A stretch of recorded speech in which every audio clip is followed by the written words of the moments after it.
eu sou a Jéssica Correia. E eu sou o Thiago Guimarães. E esse é o podcast de Verônica Mars aqui na HBO. Estamos eu e o Thiago analisando a 4ª temporada e hoje falaremos do episódio 7, chamado Gods of War. Daremos spoilers do episódio e do que veio antes, até assuntos de temporadas passadas, se vier ao caso. E se quiser achar a gente por aí, eu sou a Jéssica Correia, tanto no Instagram quanto no Twitter. E você, Ti? E eu sou Hora Thiago no Instagram e Hora Porra no Twitter. Então, se você não viu o episódio, corre na HBO Go e depois volta aqui pra gente conversar. Thiago do céu, nossa, me conta. Eu tô tonto.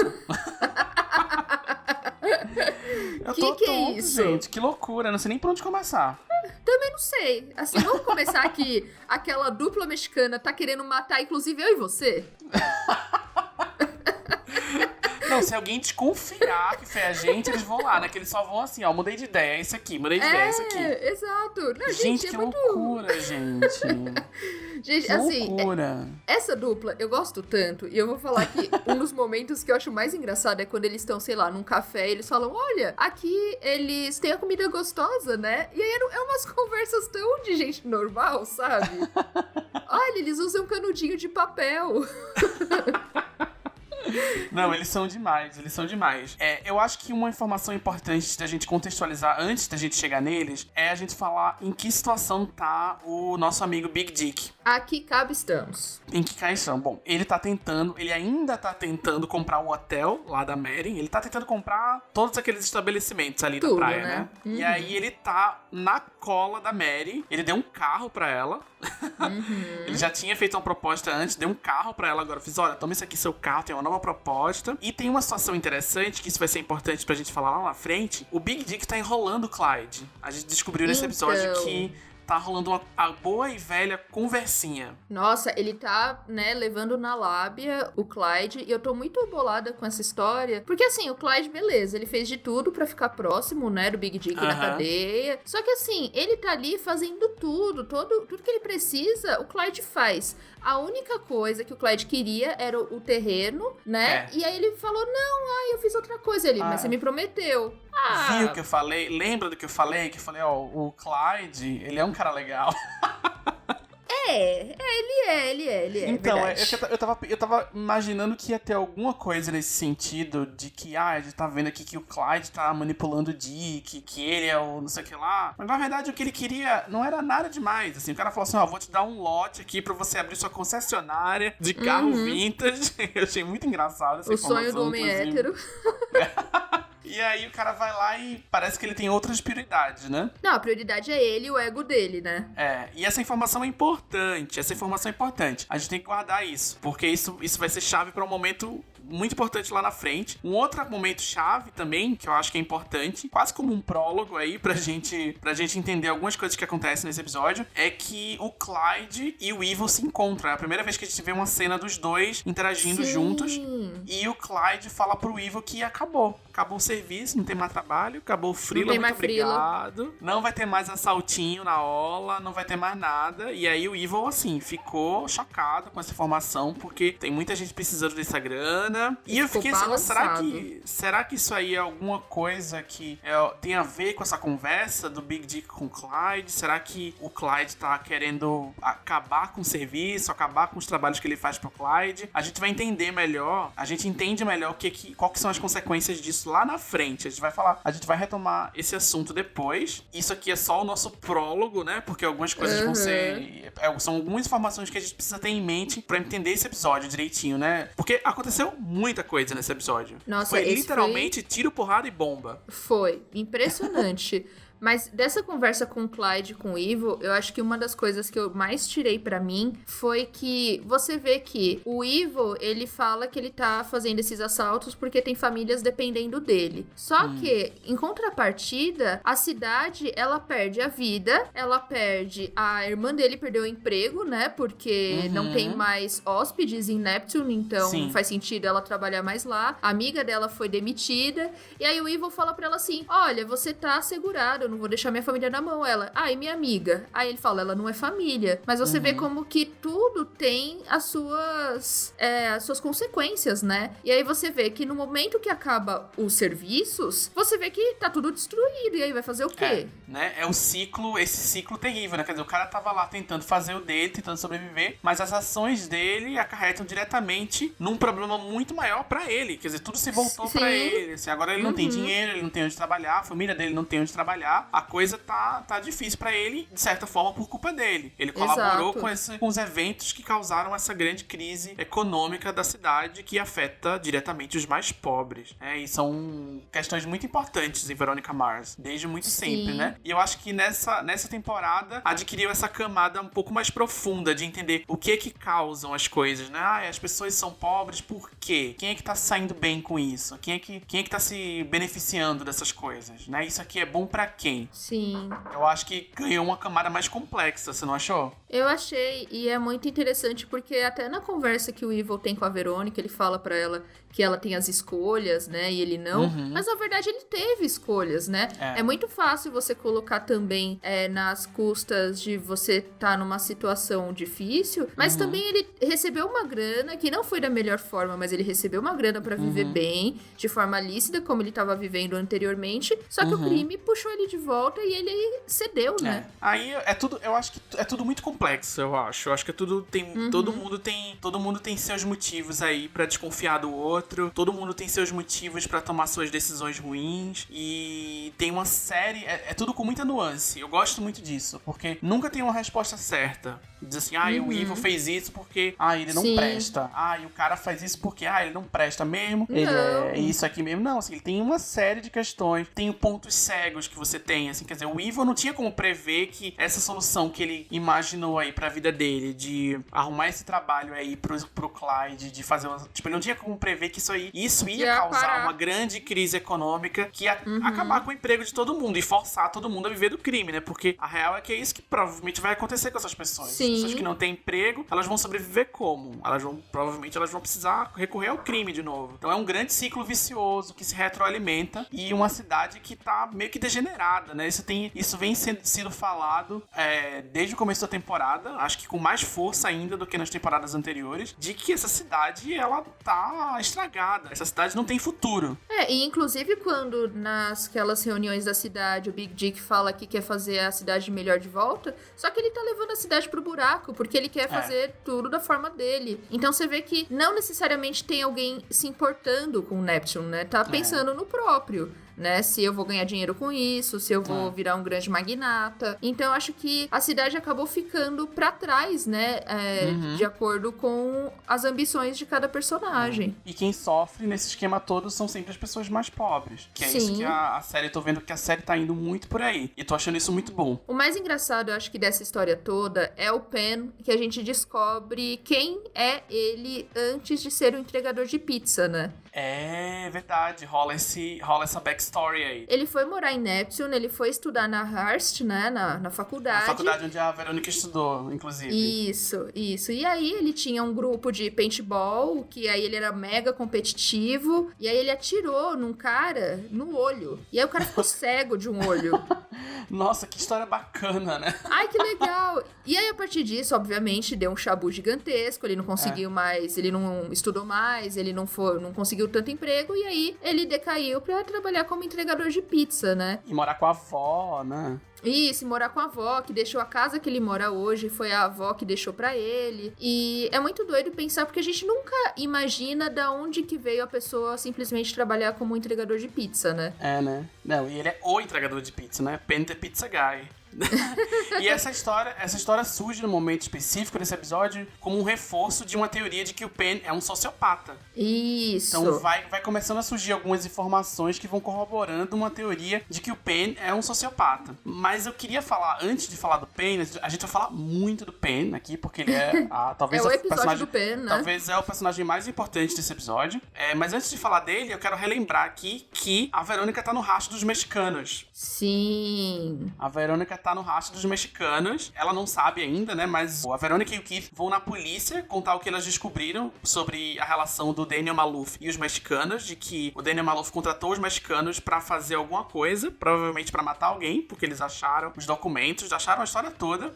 E a gente depois descobre que os mexicanos estão na... A gente já sabia, né? Por causa da informação que a irmã do Evil contou lá na reuniãozinha deles. E a gente vê eles falando literalmente, tá? A gente vai só esperar eles descobrirem quem é o assassino pra gente matar eles em seguida. É isso, encerrar o serviço. Até porque a missão deles é matar a pessoa responsável pela bomba, né? Então eles estão indo de um pro outro até achar quem foi. E eles estão descobrindo que a Verônica tá em cima deles, que tá espionando eles, e eles não vão deixar isso barato. E aí, depois daquela briga antológica do Evil com a Verônica, ele tá lá desabafando sobre essa briga com a irmã. E aí ela, sem querer, deixa escapar que, não, eles já estão cuidando disso, né? Você não vai se preocupar mais com isso. E aí essa informação... E aí a gente já saca que o Evil tá ligado em algumas informações aí. Então, essa informação vai ser... É uma coisa assim, coloca um pin nisso, que isso vai ser importante mais pra frente. E aí a gente volta pro Pen. Como a gente falou, né? O Pen é o personagem mais importante desse episódio hoje. Né? Sim. Tudo... Logo no começo do episódio é que a Verônica tá se sentindo meio doida por ter grampeado a Nicole. E aí, bem no momento em que o Logan viajou, né? O Logan foi lá trabalhar, fazer o serviço dele. E a Verônica ligou pra Nicole como amiga, mas tá se sentindo super mal com isso, ter grampeado a amiga, né? Mas acaba que esse grampo traz uma pulguinha atrás da orelha dela, quando ela descobre que a Nicole sempre pede pizzas do Pen na boate. E aí essa pulguinha atrás da orelha começa a pensar, putz, esse cara tava em todos os lugares. Tipo, um entregador de pizza que tava lá entregando pizza no hotel. Ele provavelmente entregou pizzas em todo aquele lugar onde teve alguma explosão. Então ele era uma pessoa que ninguém desconfiaria se estivesse lá perto. Então ela começa a pensar, será que tem alguma coisa nesse cara? E aí nessa cena, eu acho que é muito legal a gente falar que o que fala pra Verônica, né? Cara, se você acha que não é ela, vai lá, tira o grampo, tá tudo bem. Acredita em você. Porque ela tá nessa dúvida moral, né? Eu quero ser amiga dela, mas tem esse grampo, e aí eu vou contar pra ela. E aí dá ruim, né? Quando ela vai contar que grampeou a amiga fala, quê?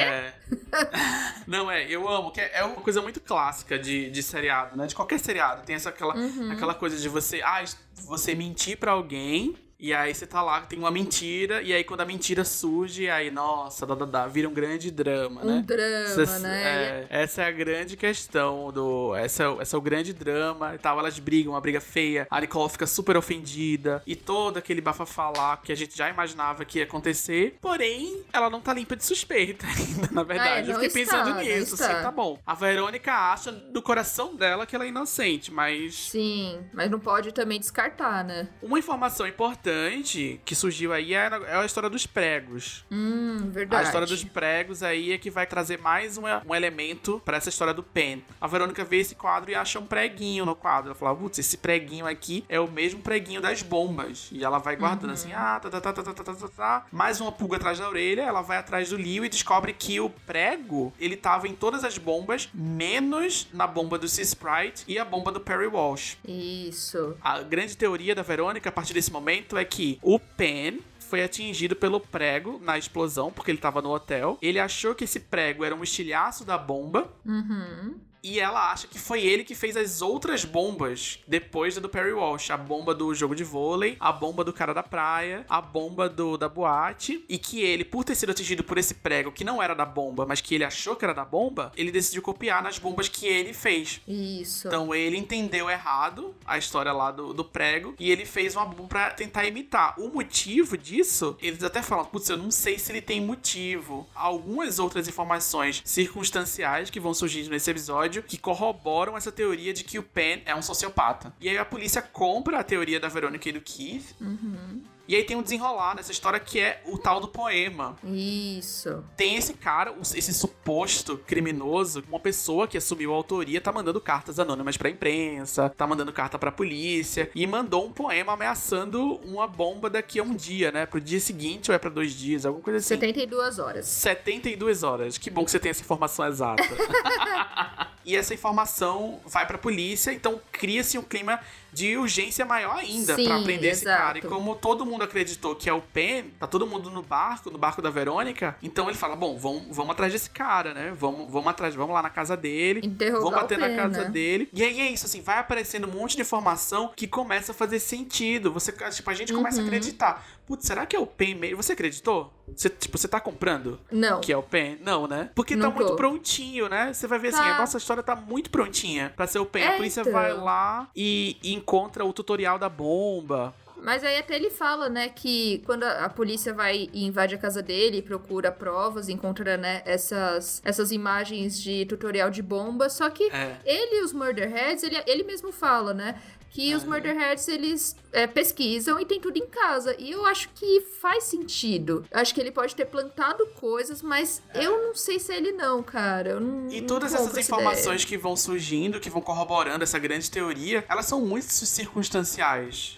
Elas estão muito fora de contexto e aí, de repente, eles põem essas informações em contexto porque eles querem provar essa teoria. De repente surgiu essa teoria e fez, o cara foi lá o paintball, foi expulso da faculdade. Assim, claramente ele é um psicopata. Assim. A gente não sabe se ele realmente fez isso. Quem contou essa história? De quem é a autoria dessa história, assim, quem queria prejudicar ele por algum motivo. E aí, enfim, resumindo, eles chegam lá, né, a Verônica descobre que ele tá envolvido com a Carol, e aí primeiro ele foge, né, ele foge com a Carol. Isso. A gente descobre que a Carol tem uma cabana. E aí a gente vai descobrir também que a Carol pediu folga no trabalho e o Penn também. E aí junta um com um, dá dois dá uma cabana, e aí na cabana estão os dois lá. E aí quem vai atrás? Keith e Verônica. Onde eu já quero colocar um erro aqui. Verônica, pelo amor de Deus, como é que você vai prender alguém com um cara que tá usando muleta? Né? Então, né? Sério. Mas beleza, acho que ela não imaginava que o Penn ia ser uma coisa super trabalhosa. E não é, né? O problema é uma informação que ela não sabia, mas que a gente sabia. Que ela tá na mira dos mexicanos. E os mexicanos estão só esperando ela pegar alguém, ela pegar o autor o criminoso pra poder matar ela. Porque eles têm essa tarefinha de casa aí pra fazer, que é matar o cara que fez as bombas. Então eles estão lá na mira dela, eles vão lá pegar o Penn, e aí aparecem os mexicanos, começam a atirar, e aí atira o porra da bomba, é uma grande loucura. Eu fiquei gritando dentro de casa, rodando, sozinho. Meu Deus do céu, o que vai acontecer aqui? E aí uma grande troca de tiros, e aí o Keith, coitado, tá esqueceu de carregar a arma. Eu fiquei muito triste. Fiquei com muita dó dele. É tão frustrante. Todo mundo esse quase momento. morre. Eles só não morrem porque acontece um momento clássico de Veronica Mars, que é maravilhoso, que é que o Evil chega na cena, as motocas. Me lembra muito o primeiro episódio de Veronica Mars, quando o Evil chega com a gangue inteira pra salvar a Verônica do Logan. Lembra disso? Olha como as coisas, tudo é igual, mas é diferente. Exato. O Evil salva ela, ele bota os mexicanos pra correr com os motoqueiros, tudo. É uma grande... Nossa, é muito emocionante essa cena. É tiro, porrada e bomba nessa hora, né? É tiro, porrada e bomba. E aí o Penn é preso, parece que tudo se encaixa aí em alguma coisa, parece que tá tudo se encaixando, mas a Verônica e o Keith têm certeza que não foi o Penn que explodiu o Sea Sprite e o Perry Walsh. Eles têm certeza disso. Eles têm certeza que foi o Penn que fez as outras bombas, eles estão muito certos disso, parece que tudo faz muito sentido aí, mas o Sea Sprite e o Perry Walsh, eles acham que não foi, eles ainda acham que foi o Big Dick. Então, e aí a gente tem essa conexão com o Big Dick, né? Que a gente já vê que o Clyde tá putaço com ele, né? Por causa da coisa da loja, ele tá super bravo. E aí o Clyde vai conversar com o Keith sobre sei lá o quê, e aí ele fala, então, vamos abrir o jogo aqui? Eu sei o que você tá fazendo, você sabe o que eu tô fazendo. E aí uma coisa que eu achei muito legal, e aí... Você estava certo, o Clyde é um bom cara? O Clyde fala pro Keith, independente do que for, eu tô do seu lado, a não ser que o seu lado seja contra mim. Eu amei essa fala. Eu adorei também. Pra mim, o Clyde é o cara. Que aí volta pra o que a gente falou lá no começo, né? Que o Clyde tá putaço com o Big Dick. E ele quer escapar disso, ele não quer ser citado, então ele vai e faz a dupla. Ele reúne o Evil e os mexicanos pra pedir mais um último trabalho pra eles, né? O Evil que tá precisando de dinheiro e os mexicanos que estão querendo saber quem explodiu o hotel. É pra isso que eles vieram pra lá, né? O Clyde fala assim, então, quem explodiu foi o Dick Casablancas e eu tô aqui oferecendo ele pra você. Pode ir lá matar. Exato. Inclusive tá aqui a prova e aí aparece a gravação do episódio passado do Big Dick confessando. Eu achei isso demais. Achei essa volta pra chegar nisso aí, eu achei muito legal. E assim, agora, uma coisa que eu quero muito falar é sobre o Keith, que ele tá num momento muito triste, né? Porque Nossa, ele quase foi muito morreu naquele tiroteio, né? Quando foram pegar o Pen. E aí ele tá muito triste porque ele colocou a vida dele em risco, colocou principalmente a vida da Verônica em risco. E ele tá muito triste, eu não quero que ele se vá, eu não quero que ele pare de atender casas, mas também ele não tá bem, né? Ele não pode. Tipo, primeiro que ele não podia estar indo, né? Não, é igual você falou, não era pra ele estar indo lá Não, imagina. num lugar perigoso. Assim, não é pra ele estar indo em campo. Tipo, se é pra ele trabalhar como detetive, ele fica lá no escritório, deixa que a Verônica faz as outras coisas. Mas enfim, ele quer se aposentar, ele falou, a Verônica tá relutante. E aí é muito triste mesmo, assim, é uma cena muito triste. Eu fiquei muito triste quando eu vi. É que eu gosto muito do Keith e eu ele quase achei que ele morria nesse episódio. Ai, tadinha. Não, ele não pode morrer. Ele é a alma de Verônica Mars, né? Eu espero mesmo que a série acabe antes que ele morra. Eu também. Outra coisa muito importante desse episódio, outro highlight desse episódio, é a tensão sexual da Verônica e do Leo. Nossa, sim. Que desdobra pra um sonho erótico. Nossa, gente. E uma cena muito gráfica, né? Que eu fiquei assistindo aquela cena, que eu fiquei lembrando, assim, ó, primeiro, assim, que a Verônica... Eu falei isso semana passada, que a Verônica e o Leo, eles tiveram um namorico lá atrás, na primeira temporada. E aí agora tá uma tensão sexual muito forte, principalmente da parte dela, eu acho. Nossa, ela ele tá também subindo pela parede. Ela tá subindo pela parede. Ele tá querendo, culmina nessa cena, nesse sonho erótico babado. Que aí eu achei muito engraçado que o sonho erótico é interrompido pelo Wallace. Ela olha pro lado e vê o Wallace. É muito anticlimático. E eu achei muito engraçado. Eu fiquei tentando interpretar. Eu, como, né, uma pessoa que interpretador de sonhos, eu fiquei assim, nossa, o que será que significa ela ter visto o Wallace naquela cena? E eu achei que, assim, acho que na verdade, acho que não significa nada, mas eu interpretei como o Wallace sendo um lado mais normal dela. Ele era uma pessoa que... dela.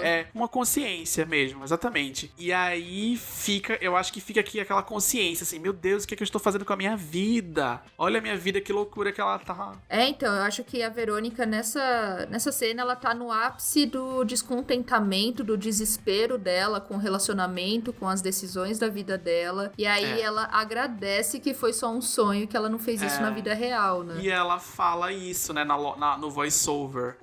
Porque o Logan volta... E aí ela se conta, fica muito feliz, porque aconteceram duas coisas importantes, né? Ela quase morreu, ela teve uma experiência de quase morte, e ela teve esse sonho erótico com o Leo, sentiu alívio de não ter feito nada pra machucar o Logan. E aí é um momento de amadurecimento, eu achei, da Verônica. Assim, ela entendeu algumas coisas. Ela não foi pra terapia, como deveria ter ido, mas ela conseguiu entender algumas coisas sozinha, que é tipo, putz, olha o que eu tô fazendo, um lapso de consciência. Isso. Entendeu algumas coisas, e aí quando o Logan volta, ela fala assim, você ainda tem aquele anel? Eu achei tão bonitinho essa eu achei cena. muito bonitinho. Então, aparentemente, o casamento tá de pé ainda. Tá de pé ainda não. O casamento tá de pé. Voltou, né? A realidade, aparentemente, eles vão casar. Espero que dê tudo certo. Um negócio no penúltimo episódio me dá um nervoso. Me dá um nervoso. Porque coisas, não é no último, né? Se fosse no último, eu ficava, finalmente, felizes para sempre. Mas é no penúltimo. Então eu não sei. Também não sei. Não é?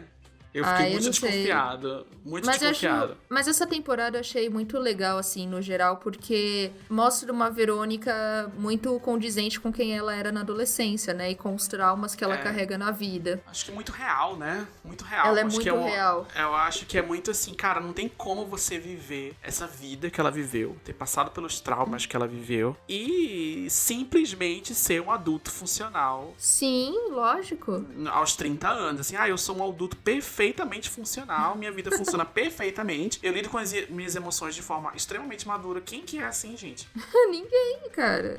Eu acho isso... Eu vejo muito... Em muitas séries que eu assisto, que você deve assistir também, e aí a gente vai ler umas críticas, eu vejo as pessoas, às vezes, incomodadas com falha de caráter dos personagens. Fica assim, eu não gostei porque o personagem o personagem falou uma besteira aqui, ou o personagem agiu de um jeito idiota, ou o personagem, ele é burro, ou ele ele é incompetente, ou ele é mau Cara, caráter. isso me lembra muito, sabe o quê? Novela, O quê? quando um personagem querido faz o vilão e aí na rua ele apanha das velhas que... Não, isso acontece o tempo todo, não é? Você fica assim, eu não gosto desse personagem. Ou então assim, não gostei da série porque o personagem...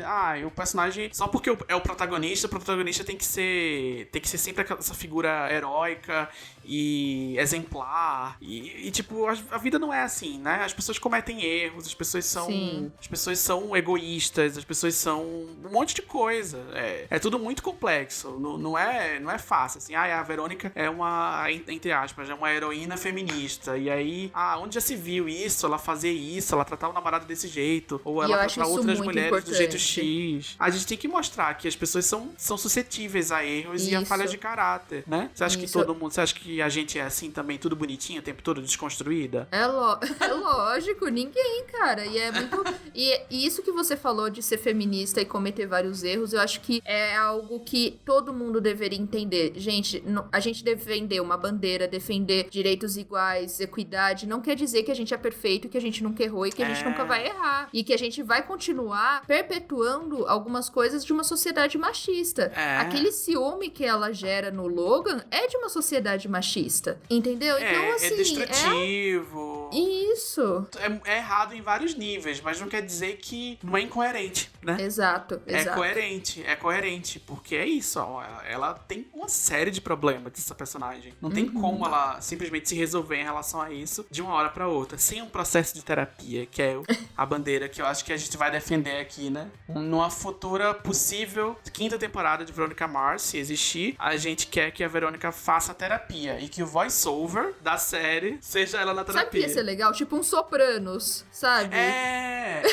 Exato. E aí a terapeuta pode ser um personagem importante. Exato. Imagina, eu acho super legal, eu acho que tinha que ser. Se tiver, fica aí, Rob Thomas, anota aí essa ideia aí de uma, assiste de uma temporada aí, futura. faz a maratona. Dá uma assistida lá no Sopranos, faz a maratona e faz aí, a Veronica Mars na terapia. Mas, Ti, depois de tudo isso, me fala, o que você tá esperando pro último episódio? Nossa, se esse penúltimo já foi assim, eu não sei se eu vou ter saúde no último. Mas, né? Que já foi o negócio, né? Eu lembro que eu falei na semana passada que na primeira temporada de Veronica Mars, a informação crucial pra desvendar o crime da primeira temporada só apareceu na última cena do primeiro episódio. Eu tava com isso na cabeça e eu assisti esse episódio esperando que ia ter um grande babado na última cena. E não teve, né? A única coisa que teve foi Pen falando que, vocês capturaram o cara errado, a bomba vai explodir daqui a 24 horas. Vocês querem me ajudar a encontrar o criminoso? E aí a gente fica com essa, tipo, então não é ele. Então quem é? Eu não sei. Eu acho que vai ter a ver com esses casos antigos. É a minha única suspeita. Eu tô imaginando que vai ter alguma coisa muito explosiva com o Big Dick. Porque eu acho que os Casablancas... Eu acho que ele vai morrer. Será? Eu acho. É possível, né? Porque preso ele já foi. Exato. Preso ele já foi, já saiu da cadeia. Eu acho que ainda mais com a mão dos mexicanos, com a mão do Clyde nessa história, eu acho difícil ele sair vivo. Eu fico pensando o que vai ser do pequeno Dick, né? Do Dick Casablancas. Então, ele só sumiu, tragédia, né? Ele sumiu, é verdade. Não que ele seja sumiu. Muito importante pra trama, no geral. Ele só tá ali como um bibelô. Um bibelô, exatamente. Só pra gente lembrar, tipo, não dá pra ter Veronica Mars sem Dick Casablancas. Aí ele aparece lá. E ele nunca mais apareceu mesmo. E eu não sei, né? Que tipo, o irmão dele já se matou, aí de repente o pai dele morrer também. Fizeram muita tragédia ali, né? Nesse personagem. Mas aí eu acho que vai ter um grande bafão ali. Tem a história dos Malufs ainda, tem um monte de coisa que não tá. Nossa, que não apareceu. Tem a Mary, tem a história do Anel. Um monte de ponta solta. Tem um monte de pontinha solta aí que eu acho que vai se encaixar na história de alguma forma, no final. E eu acho que vai ter alguma informação crucial aí no próximo episódio que vai ajudar a gente a desvendar quem foi. Eu comecei a pensar, sabe quando você começa a ficar meio paranoico? Você começa a assistir e falar, é alguém que eu não sei quem é. Assim, comecei a suspeitar, deve ser a Carol, deve ser aquela mulher que contratou a Verônica. A Madison Sinclair. Você deve ser aquela mulher que contratou a Verônica porque o marido tava espionando ela lá no primeiro episódio. Comecei a pensar, você começa a ficar assim, é não sei quem, é não sei quem. Ah, não, foi a própria Verônica que explodiu, foi o Logan. Foi Pode o ser Wallace, tudo. foi o Evil, foi, tipo assim, pode ser tudo. Você começa assim, gente, eu não sei. Foi o Keith. Tô muito, né? Foi o Keith. Assim, foi o Clyde. Tem muita gente aí. Você tem algum palpite? Cara, eu acho que assim, Dick morreu e eu não consigo pensar em quem vai ser. Eu acho que talvez tenha algo relacionado àquela história daqueles meninos, porque foi muito jogado do nada e eu tô esperando que tenha alguma coisa relacionada. Mas eu não sei. Se vai voltar a boate de alguma forma também. Se a história da boate vai voltar, tem isso também. Tem muita coisa. Essa temporada tem muita informação. Essa temporada teve muito personagem, muita informação. Sei lá, eu acho que pode ir por qualquer lugar. Eu espero não. Eu acho que vai fazer sentido, porque eu nunca me decepcionei com Verônica Mars nesse sentido. Em nenhum dos mistérios veio uma explicação assim que foi muito do nada, muito jogada, ou Deus Ex Machina. Eu nunca me decepcionei nesse sentido. Eu só acho que eles estão segurando uma informação muito importante que vão ser reveladas no próximo episódio, e a gente não tem informações pra adivinhar. Eu só tô com medo de ser um episódio muito corrido, porque tem muita coisa pra resolver. Tem. E aí eu acho que vai ficar alguma ponta solta aí. Vai ficar alguma coisa. Vai ficar um gancho pra uma possível. Pode ser. Eu não sei. Eu acho que vai ter. Acho que ainda vai ter algum drama entre a Verônica e o Logan. Vai ter alguma coisa muito dramática com eles, porque é isso, né? Eles estão muito felizes e é o penúltimo episódio ainda. Então. Então eu acho que vai ter alguma coisa muito dramática. Eu quero muito entender como que tudo vai se encaixar, assim, sabe? Se o Keith se a história do Keith se aposentar vai se conectar com alguma relação entre o crime, se vai ter alguma conexão entre essas coisas. Eu tô imaginando que vai ter, que tudo vai se conectar de alguma forma. Enfim, tô muito ansioso, na verdade, né? Falta um episódio pra acabar e eu tô aqui nervoso com o coração na mão, desesperado. Nossa, eu tô ansiosa, e pra vocês aí que estão ouvindo a gente, o que vocês também estão esperando do último episódio? O que vocês acham que é? Quem vocês acham que é? Big Dick vai morrer? Não vai? Logan e Verônica continuam juntos? O Evil vai conseguir fazer algo além do crime? Então, Sabe assim... que eu suspeitei? Da Mary. Ai, meu Deus. Guarda essa suspeita aí. Ai, segura. Vamos guardar. Guarda essa suspeita aí. Que eu comecei a pensar, cara, tem um monte... Essa personagem tá aí, super importante. Comendo pelas beiradas. Comendo pelas beiradas, e ao mesmo tempo não saiu nada dela ainda. Ela foi uma grande promessa de uma personagem muito importante, que tem uma conexão com a Verônica, que e não saiu ainda. Então, assim, vai ter alguma coisa muito importante com ela no próximo episódio. Isso aqui eu posso apostar a minha vida. Um homem intenso. Eu sou. Comigo é assim, eu aposto logo a vida. Gente, eu amei esse episódio. Se vocês quiserem conversar com a gente, eu tô no Twitter e no Instagram como Jéssica Correia. O Ti tá como? Eu tô como Hora Thiago no Instagram e Hora Porra no Twitter. Então fala com a gente, me fala se você tá ansioso pra esse grande finale, pra esse final de série bombástica. E é isso. Um beijo na alma de vocês. Um beijo, gente. O podcast de Verônica Mars é escrito e apresentado por Jéssica Correia e Thiago Guimarães, dirigido por Alexandre Maron, produzido por Guilherme Pinheiro e Maiara Isidoro, editado por Jéssica Correia. É uma produção da Ampere e da HBO.